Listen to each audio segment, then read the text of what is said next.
retrouve Claire Cambier avec Éric Jossé. Vous êtes à Kiev. Vous avez assisté à des obsèques à Boutcha, des moments particulièrement émouvants. Exactement, oui, avec Éric Jossé, nous avons assisté donc à cet enterrement dans le cimetière principal de Boutcha.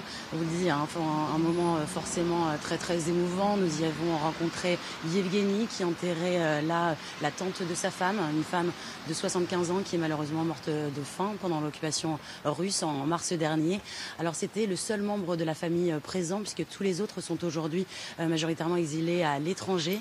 Il a tout de même pu bénéficier du soutien de 2 femmes de son église qui étaient là donc du coup pendant toute la cérémonie à chanter différentes prières. Alors pour Yevgeny, il nous disait c'est un soulagement aujourd'hui d'enterrer cette tante 1 mois après les faits. Alors si cela prend autant de temps, c'est qu'à la libération de la ville, toutes les victimes qui ont été découvertes ont d'abord été envoyées à la morgue pour être identifiées puis autopsiées. Il y a donc aujourd'hui environ 15 enterrements par jour.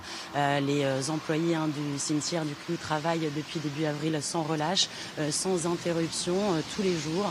Et je peux vous dire que la vision de toutes ces nouvelles tombes qui occupent une grande partie du cimetière aujourd'hui est très poignante. Merci beaucoup Claire. Avec Éric Jossé, vous avez également suivi les habitants de Hostomel où ils reviennent peu à peu après le départ des Russes. Les dégâts là-bas sont impressionnants bien sûr, les bâtiments, tout est à reconstruire et les habitants qui tentent maintenant de sécuriser leur maison. Reportage Xavier de Giacomini, donc vous et Claire et Éric Jossé. En rentrant chez lui, Alexis a découvert un char ukrainien détruit quasiment dans son jardin. Mais le pire est à l'intérieur de sa maison. Les obus l'ont mutilée. Elle ne tient plus debout que par miracle. Comme vous le voyez, tout est endommagé. Il n'y a plus de fenêtres, plus de toit. Tout le mobilier est totalement saccagé. Nous allons devoir tout refaire. Le gouvernement devrait lui fournir une aide pour la reconstruire. Mais cela prendra du temps et beaucoup de tracas. La guerre est toujours là. Avec sa femme, Alexis a hâte de pouvoir faire revenir ses enfants. Mes enfants voudraient revenir pour voir leur maison, mais ce n'est pas le moment. Je suis du Donbass, j'ai vu ce qui s'est passé en 2014.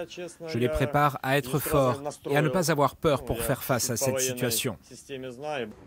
Dans le centre d'Hostomel, les destructions de la guerre sont partout.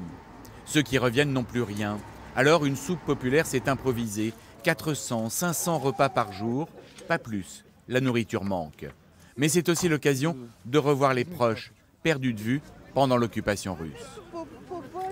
Je viens de revenir. Je suis tellement heureuse de retrouver mes amis, mes voisins et de les retrouver vivants. D'autres sont morts, mais il faut que la vie continue. À Hostomel, il n'y a toujours pas d'eau courante ni d'électricité. La vie est des plus rudimentaires. Alexander et son collègue tentent de remettre en service le réseau de gaz près d'une maison aux murs éventrés.